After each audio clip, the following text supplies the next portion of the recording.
One drunken night after getting dumped, Mark Zuckerberg hacked into Harvard's student database and created a website that would nearly get him expelled.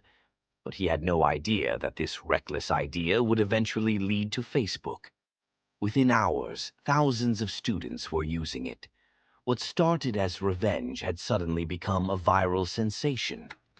But to understand how Mark got here, we need to go back to the night everything started. Mark Zuckerberg thought he was having a normal night with his girlfriend. Instead, the conversation ended with Erica breaking up with him. But Mark wasn't about to simply accept the rejection.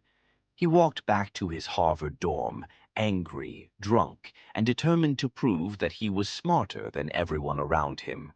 Instead of sleeping, Mark opened his computer and started writing about Erica. But then he got an idea. Harvard had online directories containing students' photos, and Mark realized he could use them to create something completely different. Within minutes, his breakup had turned into a programming project. Mark hacked into Harvard's student directories and began collecting photos of female students.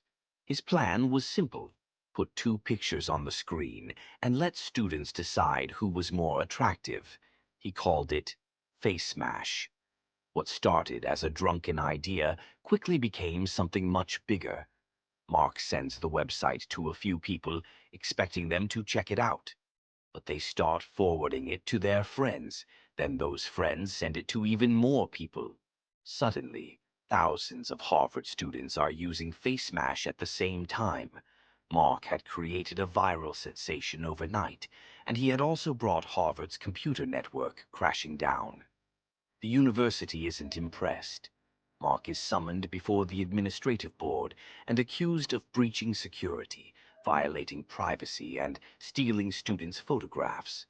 But despite getting punished, Mark has attracted something even more valuable: attention. And that's when two wealthy Harvard students, Cameron and Tyler Winklevoss, realize they may have found the programmer they've been looking for. The twins have an idea for a Harvard-exclusive social network called Harvard Connection. They want Mark to help them build it. Mark agrees to help, but instead of immediately building their website, he starts working on an idea of his own. And this is where the story takes a completely different direction. Mark goes to his best friend Eduardo Saverin with an idea: a social network exclusively for Harvard students. Eduardo believes in him and puts up the money to get the project started. Soon, Mark is coding day and night, while Eduardo helps turn the idea into a real business. The website launches, and Harvard students can't seem to get enough of it. Mark expands it beyond Harvard. One college becomes several, several become dozens. What began inside a Harvard dorm room is suddenly becoming something much bigger than either Mark or Eduardo expected. Then Mark meets Sean Parker, the charismatic founder of Napster. Sean immediately sees what Facebook could become. He tells Mark that this isn't just a college website, it could become something enormous. Mark is fascinated. Eduardo, however, isn't convinced. As Sean becomes more involved, Eduardo starts losing his influence over the company he helped create. Mark becomes obsessed with growing Facebook, while Eduardo wants to protect the business and make money from it. Their friendship begins falling apart right in front of them. Then Eduardo discovers something is terribly wrong. His ownership in Facebook has been dramatically reduced. The friend he trusted has allowed a deal to happen that could leave him with almost nothing.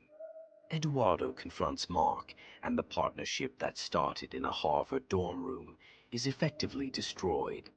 Now, Mark isn't just dealing with a growing company.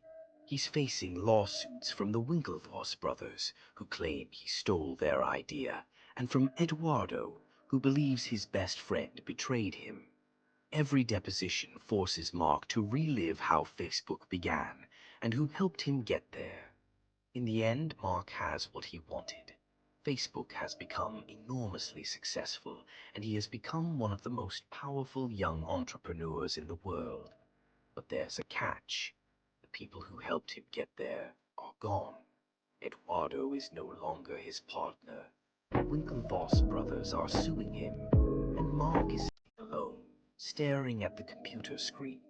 He created a network that connected hundreds of millions of people, but somehow he ended up more alone than when he started.